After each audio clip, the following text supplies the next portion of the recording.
ವೇದಿಕೆ ಮೇಲಿರುವಂಥ ನಮ್ಮ ರಾಜ್ಯದ ಹಿರಿಯ ನಾಯಕರು, ಉಪಮುಖ್ಯಮಂತ್ರಿಗಳಂತ ಡಾಕ್ಟರ್ ಪರಮೇಶ್ವರ್ ಅವರೇ, ನನ್ನ ಸಹೋದ್ಯೋಗಿಗಳಂತ ಈಶ್ವರ್ ಖಂಡ್ರೆ ಅವರೇ, ಸಾಗರ್ ಖಂಡ್ರೆ ಅವರೇ, ರಹೀಂ ಖಾನ್ ಅವರೇ, ಮಾಜಿ ಸಚಿವರಾದಂಥ ರಾಜಶೇಖರ್ ಪಾಟೀಲ್ ಅವರೇ, ಚಂದ್ರಶೇಖರ್ ಪಾಟೀಲ್ ಅವರೇ, ಭೀಮರಾವ್ ಪಾಟೀಲ್ ಅವರೇ, ಅರವಿಂದ್ ಅರಳಿ ಅವರೇ, ಪುಂಡಿಕರಾಯರೇ, ಬಸನಗೌಡ ಬಾದಲಿ ಅವರೇ, ಜಿಲ್ಲಾ ಕಾಂಗ್ರೆಸ್ನ ಅಧ್ಯಕ್ಷರಾದಂಥ ಜಾಬ್ ಶೆಟ್ಟಿ ಅವರೇ, ವಿಜಯ್ ಸಿಂಗ್ ಅವರೇ, ಎಲ್ಲ ನಮ್ಮ ಬ್ಲಾಕ್ ಕಾಂಗ್ರೆಸ್ಸಿನ ಅಧ್ಯಕ್ಷಗಳೇ, ಯೂತ್ ಕಾಂಗ್ರೆಸ್ಸಿನ ಅಧ್ಯಕ್ಷಗಳೇ, ಮಹಿಳಾ ಕಾಂಗ್ರೆಸ್ಸಿನ ಅಧ್ಯಕ್ಷಗಳೇ, ವಿದ್ಯಾರ್ಥಿ ಘಟಕದ ಅಧ್ಯಕ್ಷರೇ ಮತ್ತು ಎಲ್ಲ ಸಂಘ ಸಂಸ್ಥೆ, ಎಲ್ಲ ನಮ್ಮ ಪಕ್ಷದ ಎಲ್ಲ ಪದಾಧಿಕಾರಿಗಳೇ, ಕಾರ್ಯಕರ್ತರೇ, ಸ್ನೇಹಿತರೆ, ಇದು ನನ್ನ ಬದುಕಿನಲ್ಲಿ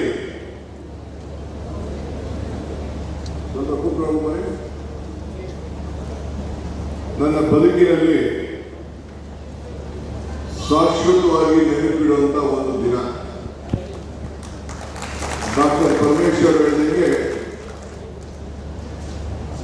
ನಾನು 6 ವರ್ಷಗಳ ಕಾಲ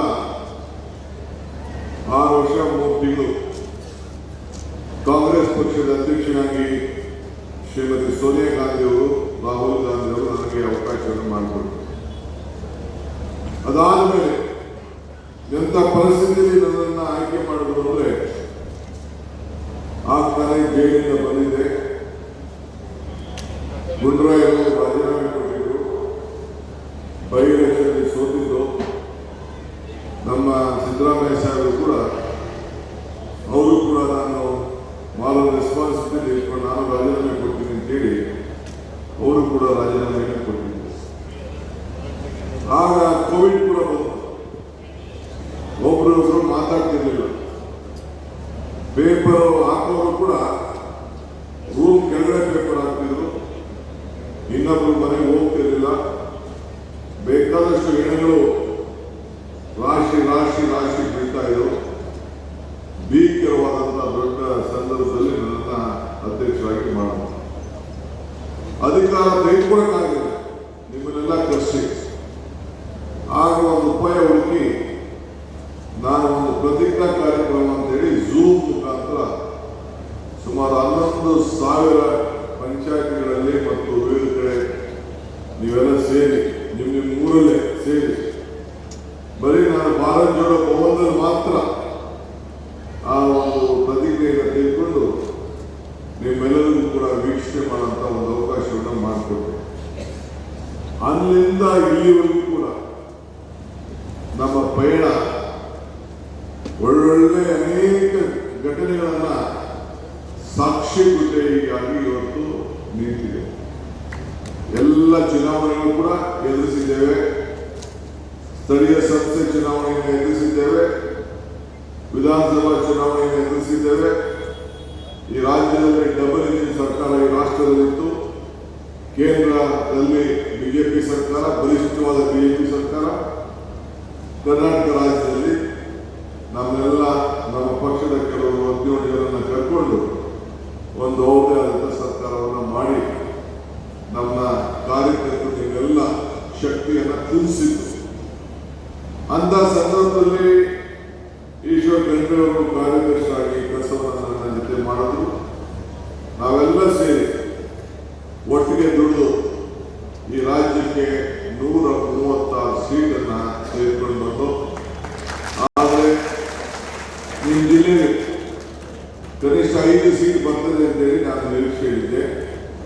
5 ಸೀಟ್ ಬರಲಿಲ್ಲ, ಕೇವಲ 2 ಸೀಟ್ ಮಾತ್ರ ಬಂತು. ಆದರೆ ಮುಂದಕ್ಕೆ ನಾನು ನಮ್ಮ ಜಿಲ್ಲಾ ಸಚಿವರು ಕೇಳಿದೆ, ಇಲ್ಲ ತಪ್ಪಾಗಿದೆ, ಮುಂದಕ್ಕೆ ಎಲ್ಲರನ್ನೂ ಒಟ್ಟಿಗೆ ತೆಗೆದುಕೊಂಡೋಗಿ ಆ 5 ಸೀಟನ್ನು ಕೊಡಿಸುವಂತ ಕೆಲಸವನ್ನು ಮಾಡ್ತೇವೆ ಅಂತೇಳಿ ನನಗೆ ಈಗಾಗಲೇ ಮಾತನ್ನು ಕೂಡ ಕೊಟ್ಟಿದ್ದಾರೆ. ಪಕ್ಷ ಅಧಿಕಾರಕ್ಕೆ ಬಂದು ಮಾತ್ರ ನಾವೇನು ಮಾತನಾಡಿದ್ದೇವೆ ಆ ಮಾತನ್ನ ನಡೆಸಿಕೊಳ್ಳಲಿಕ್ಕೆ ಸಾಧ್ಯ. ಇವತ್ತು ಪರಮೇಶ್ವರ್ ಅವರ ಮುಖಂಡತ್ವದಲ್ಲಿ ಪ್ರಣಾಳಿಕೆ ಸಮಿತಿ ಮಾಡಬೇಕು. 5 ಗ್ಯಾರಂಟಿಗಳನ್ನ ಕೊಟ್ಟು ಬಿಜೆಪಿಯವರು ನಗ್ತಾ ಇದ್ದಾರೆ. ಪ್ರಧಾನಮಂತ್ರಿಗಳು ಸಾಧ್ಯನಾ ಇದು ಅಂತೇಳಿ ಅವರು ಕೂಡ ಗೇಲಿ ಮಾಡ್ತಾ ಇದ್ದಾರೆ. ಆದರೆ ನಾವು ಇದು ಸಾಧ್ಯನಾ ಇಲ್ಲ ಅನ್ನೋದನ್ನ ನಾವು ಪ್ರತಿದಿನ ನಮ್ಮ ಅಧಿಕಾರ ತೆಗೆದುಕೊಂಡಂತ ಮೊದಲನೇ ದಿನವೇ 5 ಗ್ಯಾರಂಟಿಗಳನ್ನು ಅನುಷ್ಠಾನ ತರುವಂತ ತೀರ್ಮಾನವನ್ನು ಮಾಡಿ ಇವತ್ತು ಅನುಷ್ಠಾನಕ್ಕೆ ತಂದಿದ್ದೇವೆ. 53ರಿಂದ 54 ಸಾವಿರ ಕೋಟಿ ರೂಪಾಯಿ ಹಣ ಖರ್ಚಾಗ್ತಾ ಇದೆ.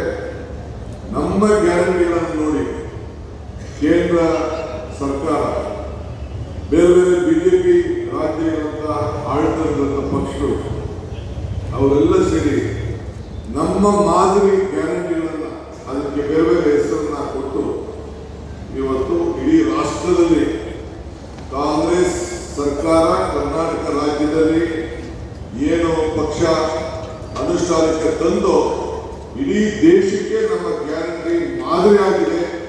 ಅನೇಕ ವಿಶ್ವಸಂಸ್ಥೆಗಳು ಇವತ್ತು ಅದನ್ನೆಲ್ಲ ಮೆಚ್ಚಾ ಇದ್ದಾರೆ. ಇದರ ಫಲ ಯಾರು ಸಿಗ್ಬೇಕು? ನಿಮ್ಗೆ ಸಿಗ್ಬೇಕು. ನೀವು ಅಧಿಕಾರಕ್ಕೆ ತಂದಕ್ಕೆ ಪ್ರತಿಯೊಂದು ಹೆಣ್ಣುಮಗಳು ಕುಟುಂಬಕ್ಕೂ ಕೂಡ 2,000 ರೂಪಾಯಿ ಹೋಗ್ತಾ ಇದೆ. ಉಚಿತವಾಗಿ ಬಸ್ನಲ್ಲಿ ಪ್ರಯಾಣ ಮಾಡ್ತಾ ಇದ್ದಾರೆ. ಪ್ರತಿಯೊಂದು ಮನೆ ಕೂಡ ವಿದ್ಯುತ್ ಶಕ್ತಿಗೆ 200 ಯೂನಿಟ್ವರೆಗೂ ನಾವು ಉಚಿತವಾಗಿ ಕರೆಂಟ್ ಕೊಡ್ತಾ ಇದ್ದೇವೆ. 10 kg ಅನ್ನಭಾಗ್ಯ ಕೊಡ್ತಾ ಇದ್ದೇವೆ. ವಿದ್ಯಾರ್ಥಿಗಳಿಗೆ ಯುವ ನಿಧಿಯನ್ನು ಕೊಡ್ತಾ ಇದ್ದೇವೆ. ಇದು ಬಿಜೆಪಿಯ ಯಾವ್ದಾದ್ರು ಕಾಲದಲ್ಲಿ ಇಂಥ ಕಾರ್ಯಕ್ರಮ ಕೂಡ ಕಾಯ್ದಿತ್ತ? ಹಿಂದೆ ಮೋದಿಯವರು ಅಧಿಕಾರಕ್ಕೆ ಬರೋದಕ್ಕೆ ಮುಂಚಿತವಾಗಿ ಅಚ್ಚೇ ದಿನ ನಿಜನ ಎಲ್ಲರ ಅಕೌಂಟ್ಗೂ ಕೂಡ ವಾಪಸ್ ಓಪನ್ ಮಾಡಿಸಿದ್ರು. ಜನ್ಧನ್ ಅಕೌಂಟ್ ಅಂತೇಳಿ 15 ಲಕ್ಷ ರೂಪಾಯಿ ಎಲ್ಲರ ಅಕೌಂಟ್ಗೆ ಕೊಡ್ತೀವಿ ಅಂತ ಮಾರ್ಕೊಟ್ಟಿದ್ರು. ಇನ್ನು ಏನಾದ್ರು ಅನುಷ್ಠಾನಕ್ಕೆ ಬಂದು 15 ಲಕ್ಷ ರೂಪಾಯಿ ನಿಮ್ಮ ಅಕೌಂಟ್ಗೆ ಯಾರು ಬಂತ? ಆದರೆ ನಾವು ನುಡಿದಂತೆ ನಡೆದಿದ್ದೇವೆ. ಇವತ್ತು ನೀವು ಕೇಳಬೇಕು, ಅವ್ರಿಗೆ ಕೇಳಬೇಕು. ಅಧಿಕಾರಕ್ಕೆ ಬಂದ್ರಿ, 3 ಟರ್ಮ್ ಆಯ್ತು, ನಮ್ಮ ಅಕೌಂಟ್ಗೆ ಯಾವ ಹಣನೂ ಬಂದಿಲ್ಲ ಅಂತ ನೀವು ಕೇಳಬೇಕು. ಆದರೆ ಇವತ್ತು ನಾವು ಏನು ನಮ್ಮ ಗ್ಯಾರಂಟಿ ಕೊಡ್ತಾ ಇದ್ದೀವಿ ಅದನ್ನೆಲ್ಲ ಏನು ಬಹಳ ತರಾತುರಿನೆಲ್ಲ ಅಕೌಂಟ್ಗಳು ಓಪನ್ ಮಾಡಿಕೊಂಡು ನಾನು ಮನೆ ಯಜಮಾನಿ, ನಾನು ಶಕ್ತಿ ಮಹಿಳೆ, ನನ್ನ ಮನೆಯಲ್ಲಿ ಗೃಹಜ್ಯೋತಿ ಬೇಕು ಅಂತ ಹೇಳಿ ಎಲ್ಲ ಅರ್ಜಿ ಕೊಟ್ಕೊಂಡು ಈಗ ಉಚಿತವಾಗಿ ಕರೆಂಟ್ ಬರ್ತಾ ಇದೆ, ಹಣನೂ ಹೋಗ್ತಾ ಇದೆ, 10 kg ಅಕ್ಕಿನೂ ಬರ್ತಾ ಇದೆ. ಎಲ್ಲರೂ ಕೂಡ ಇವತ್ತು ಉಪಯೋಗವನ್ನು ಪಡ್ಕೊಳ್ತಾರೆ. ಪಡ್ಕೊಳ್ಳಿ, ನನಗೆ ಬೇಜಾರಿಲ್ಲ. ಆದ್ರೆ ಉಪಕಾರ ಸ್ಮರಣೆ ಇಟ್ಕೋಬೇಕಲ್ಲ, ಅದನ್ನ ನೀವು ನೆನೆಸ್ಬೇಕು. ಯಾರು ನೆನೆಸ್ಬೇಕು? ನೀವು ನೆನೆಸ್ಬೇಕು. ಅದಕ್ಕೋಸ್ಕರ ಈಗ ನಾವು ಗ್ಯಾರಂಟಿಗಳನ್ನು ಹೊಸದಾಗಿ ಕಾರ್ಯಕರ್ತರಿಗೆ ಶಕ್ತಿಯನ್ನು ಕೊಡಬೇಕು ಅಂತೇಳಿ 15 ಜನ ಸದಸ್ಯರಂತ ಪ್ರತಿ ತಾಲೂಕಿನಲ್ಲಿ, ವಿಧಾನಸಭಾ ಕ್ಷೇತ್ರದಲ್ಲಿ, ಜಿಲ್ಲೆಯಲ್ಲಿ ನಮ್ಮ ನಾಯಕರುಗಳಾಗಿ ಇದನ್ನ ಜನರಿಗೆ ನೆನಪು ಮಾಡಬೇಕು ಅಂತೇಳಿ ಈ ಕಾರ್ಯಕ್ರಮವನ್ನು ನಿಮ್ಮನ್ನ ನಾಮಕರಣ ಮಾಡಬೇಕು. ಈಗ ನನಗೆ 3 ವರ್ಷ ಆದಮೇಲೆ ಶ್ರೀಮತಿ ಸೋನಿಯಾ ಗಾಂಧಿ ಅವರು, ರಾಹುಲ್ ಗಾಂಧಿ ಅವರು, ಮಲ್ಲಿಕಾರ್ಜುನ ಖರ್ಗೆ ಅವರು DK ಶಿವಕುಮಾರ್ ಅವ್ರನ್ನ ಮುಖ್ಯಮಂತ್ರಿ ಮಾಡಬೇಕು ಅಂತ ಹೇಳಿ ತೀರ್ಮಾನ ಮಾಡಿ ನನಗೆ ಜವಾಬ್ದಾರಿ ಕೊಟ್ಟ ಮೇಲೆ ನಾನೊಬ್ಬ ಪಕ್ಷದ ಕಾರ್ಯಕರ್ತನಾಗಿ ಇಲ್ಲಿವರೆಗೂ ಬೆಳೆದಿದ್ದೇನೆ. ಒಬ್ಬ ವಿದ್ಯಾರ್ಥಿ ನಾಯಕನಾಗಿ, ಯೂತ್ ಕಾಂಗ್ರೆಸ್ ನಾಯಕನಾಗಿ ವಿವಿಧ ಹಂತದಲ್ಲಿ ಈ ಪಕ್ಷದ ಸಂಘಟನೆಯಲ್ಲಿ ಬೆಳ್ಕೊಂಡು ಬಂದಂಥವ್ರು. ಇವತ್ತು ನನಗೆ ಈ ಒಂದು ಅವಕಾಶ ಸಿಕ್ಕಾಗ ನಾನೊಬ್ಬ ಕಾರ್ಯಕರ್ತ ಇಲ್ಲಿವರೆಗೂ ಬೆಳೆದಿದ್ದೇನೆ. ನನ್ನಿಂದ ನೂರಾರು ಕಾರ್ಯಕರ್ತರು ಪ್ರತಿಯೊಂದು ಕ್ಷೇತ್ರದಲ್ಲಿ ಇರಬೇಕು ಅಂತೇಳಿ ಪ್ರತಿ ಪಂಚಾಯತಿಗೂ ಕೂಡ ಇನ್ನೊಂದು ತಿಂಗಳೊಳಗಡೆ 6 ಜನ ಗ್ಯಾರಂಟಿ ಸಮಿತಿಯ ಸದಸ್ಯರನ್ನ ನೇಮಕ ಮಾಡಬೇಕು ಅಂತ ಹೇಳಿ ತೀರ್ಮಾನ ಮಾಡಿದ್ದಾರೆ.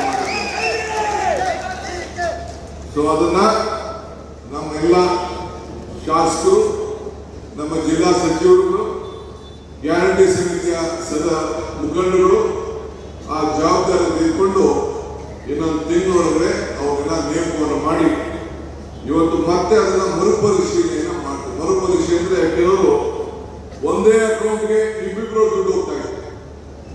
ಒಂದೇ ಅಕೌಂಟ್ ವಿವಿಧ ರೀತಿಯಲ್ಲಿ ನಾವೆಲ್ಲ ಮಾಧ್ಯಮದಲ್ಲಿ ನೋಡ್ತಾ ಇದ್ದೀವಿ. ಒಂದೇ ಫೋನ್ ನಂಬರು ಬೇರೆ ಬೇರೆ ಇತ್ತು. ಸೊ ಬೇಕಾದಷ್ಟು ಲೋಪದೋಷ ಇತ್ತು. ಸುಮಾರು ಕೋಟ್ಯಾಂತರ ರೂಪಾಯಿ ಹಣ ಸತ್ತವರಿಗೆ ರಿಜಿಸ್ಟರ್ ಮಾಡಿಕೊಂಡೆ ತಿಳಿಸಿ ಸರ್ಕಾರ ತಿಳಿಸಿ ಹಣವನ್ನು ತೆಗೆದುಕೊಳ್ತಾ ಇದ್ದಾರೆ. ಇಂಥ ಸಂದರ್ಭದಲ್ಲಿ ನಾವು ಅವ್ರಿಗೆ ಮರುಪರಿಶೀಲನೆ ಅಂತಂದ್ರೆ ನಿಲ್ಲಿಸೋದಂತಲ್ಲ, ಮತ್ತೆ ನೇರವಾದಂತ ಜನರಿಗೆ ನೇರವಾಗಿ ಅವ್ರಿಗೆ ಹಣವನ್ನು ತರಬೇಕು. ಕೆಲವರಿಗೆ ಸಾಲ ಹಾಕೊಂಡು ಹೋಗ್ತಾ ಇದ್ರು, ಬೇರೆಯವರು ಅದನ್ನ ದುರುಪಯೋಗವನ್ನು ಮಾಡ್ಕೊಳ್ತಾ ಇದ್ರು.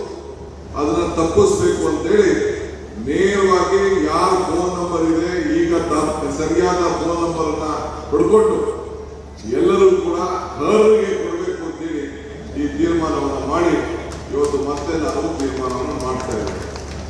ನಮ್ಮ ರಾಜ್ಯವನ್ನು ಕೊಡಬೇಕು, ಬೇರೆ ರಾಜ್ಯದ ಬಗ್ಗೆ ನಾವು ಚಿಂತೆ ಮಾಡೋದು ಬೇಡ.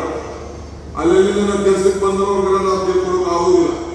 ನಮ್ಮ ರಾಜ್ಯದಲ್ಲಿರುವಂತ ಪ್ರತಿಯೊಬ್ಬರು ನಾನು ಹೇಳಿದ್ದೇನೆ, ಯಾರು ಕೂಡ ನಾವು ಈ ಗ್ಯಾರಂಟಿ ನಿಲ್ಲಿಸುವಂತ ಪ್ರಶ್ನೆ ಇಲ್ಲ. ಈ ರಾಜ್ಯದಲ್ಲಿ ಯಾರು ಇಲ್ಲಿದ್ದಾರೆ, ಯಾರು ಮತವನ್ನು ಮಾಡ್ಕೊಳ್ತಾ ಇದ್ದಾರೆ, ಯಾರು ಬದುಕನ್ನೇ ಕಟ್ಕೊಳ್ತಾ ಇದ್ದಾರೆ, ಅವರೆಲ್ಲರಿಗೂ ಕೂಡ ನಾವು ಇದನ್ನ ಮುಂದುವರಿಸುವಂತ ಕೆಲಸವನ್ನ ನಾವು ಮಾಡ್ತೇವೆ. ಅದರಿಂದ ಯಾರು ಕೂಡ ಗಾಬರಿ ಮಾಡಿಕೊಳ್ಳುವಂತ ಅವಶ್ಯಕತೆ ಇಲ್ಲ. ಒಂದು ಮಾತ್ರ ಈಗಾಗಲೇ ಪರಮೇಶ್ವರ್ ಅವರು ಮತ್ತು ನಮ್ಮ ನಾಯಕರುಗಳು ಏನು ಹೇಳಿದ್ರು ಅಂತಂದ್ರೆ, ನಿಮ್ಮ ಮತದ ಹಕ್ಕನ್ನು ನೀವು ಕಾಪಾಡಿಕೊಳ್ಬೇಕು. ನಿಮ್ಮ ಮತದ ಹಕ್ಕು ನಿಮ್ದು, ನಿಮ್ಮ ಬದುಕಿನ ಹಕ್ಕು ನಿಮ್ದು. ಅದಕ್ಕೆ ಈಗ SIR ಏನ್ ಮಾಡ್ತಾ ಇದ್ದಾರೆ ಅಂತಂದ್ರೆ ಸ್ಪೆಷಲ್ ಇನ್ಸೆಂಟಿವ್ ರೀಜನ್ ಅಂತ. ಇದು ಹೊಸದಾಗಿ ನಿಮ್ಮ ಮತದ ಏನು ಒಂದು ಗುರುತಿನ ಚೀಟಿಯನ್ನ ಕೊಡುವಂತ ಕೆಲಸ ನಡೀತದೆ. ಹೊಸ ವೋಟರ್ ಲಿಸ್ಟ್ ಪ್ರಯಾಣ ಆಗ್ತದೆ. ಆದರೆ ನೀವೆಲ್ಲರೂ ಕೂಡ 29ನೇ ತಾರೀಕು ಎಲ್ಲ ಪ್ರತಿಯೊಂದು ಮನೆಗೂ ಕೂಡ ಮನೆಗೆ ಅವರು ಒಂದು ಫಾರಂ ತಂದು ಕೊಡ್ತಾರೆ, ಎಲಿಮಿನೇಷನ್ ಫಾರಂ. ನಾನಾಗಿರ್ಬೋದು, ಪರಮೇಶ್ವರ್ ಆಗಿರ್ಬೋದು, ಈಶ್ವರ್ ಖಂಡ್ರೆ ಆಗಿರ್ಬೋದು, ಯಾವುದೇ MLA ನಾವು ವಾಪಸ್ ಅದನ್ನ ಫಿಲ್ಅಪ್ ಮಾಡಿಬಿಟ್ಟು ನಾವು ಅವ್ರಿಗೆ ಕೊಟ್ಟಾಗ ಮಾತ್ರ ಆ ಮತ ಇರ್ತದೆ ಹೊರತು ನೀವು ವಾಪಸ್ಸು ನೀವು ಫಿಲ್ಅಪ್ ಮಾಡಿ ಕೊಟ್ಟಿಲ್ಲ ಅಂದ್ರೆ ನಿಮ್ಮ ಮತ ಇರುವುದಿಲ್ಲ. ಅದಕ್ಕೆ ನೀವು ಕಡ್ಡಾಯವಾಗಿ ಈಗಾಗಲೇ ನಾವು ಪ್ರತಿಯೊಂದು ಪಂಚಾಯತಿ ಪ್ರತಿಯೊಂದು ಬೂತ್ನಲ್ಲೂ ಕೂಡ ಅವಕಾಶ ಮಾಡಿಕೊಟ್ಟಿದ್ದಾರೆ. BJP ಅವಕಾಶ ಮಾಡಿಕೊಟ್ಟಿದ್ದಾರೆ, ಕಾಂಗ್ರೆಸ್ ಅವ್ರಿಗೆ ಅವಕಾಶ ಮಾಡಿಕೊಟ್ಟಿದ್ದಾರೆ. ನಮ್ಮ ಬೂತ್ ಲೆವೆಲ್ ಏಜೆಂಟ್ ನಾವು ನೇಮಕ ಮಾಡಿದ್ದೇವೆ, ಅವರಿಗೆ ಸಹಾಯ ಮಾಡಬೇಕು ಅಂತೇಳಿ. ಸೊ ಫಾರಮ್ನ ಇರಿಸಿಕೊಂಡು 29ನೇ ತಾರೀಕಿಗೆ BLA ಕೊಡಬಹುದು. ಇಲ್ಲ ಅಂದ್ರೆ ನಮ್ಮ BLA ಕೊಟ್ರೆ ಅವರೇ ಕೊಂಡೋಗಿ BLOಗೆ ತಲುಪಿಸಬಹುದು ಅಂತ ಅವಕಾಶವನ್ನ ಮಾಡಿಕೊಟ್ಟಿದ್ದಾರೆ. ಆದ್ರಿಂದ ನಮ್ಮೆಲ್ಲ ಕಾರ್ಯಕರ್ತರು ನೀವು ಗಮನ ಇಟ್ಕೊಳ್ಬೇಕು. ನಿಮ್ಗೆ ಮತದಾರರ ಸಂಪರ್ಕ ಬೆಳೆದಿದೆ, ಅವ್ರ ಹತ್ರ ಹೋಗ್ತೀರಿ, ಅವ್ರಿಗೆ ಸಹಾಯ ಮಾಡ್ತೀರಿ, ಅವರ ಗ್ಯಾರಂಟಿಗಳನ್ನು ಉಳಿಸ್ಕೊಳ್ಳಿಕ್ಕೆ ನೀವು ಸಹಾಯ ಮಾಡ್ತಾ ಇದ್ದೀರಿ, ಬದುಕನ್ನು ಕಟ್ಕೊಳ್ಳಿಕ್ಕೆ ನೀವು ಸಹಾಯ ಮಾಡ್ತಾ ಇದ್ದೀರಿ. ಅವ್ರಿಗೆ ಪಾಪ ಎಷ್ಟೋ ಜನ ಕೊಡೋಕೆ ಗೊತ್ತಾಗುವುದಿಲ್ಲ, ಅವ್ರ ವಿದ್ಯಾವಂತ ಇರುವುದಿಲ್ಲ, ಪ್ರಜ್ಞಾವಂತಿಕೆ ಇರುವುದಿಲ್ಲ, ಬುದ್ಧಿವಂತಿಕೆ ಇರುವುದಿಲ್ಲ.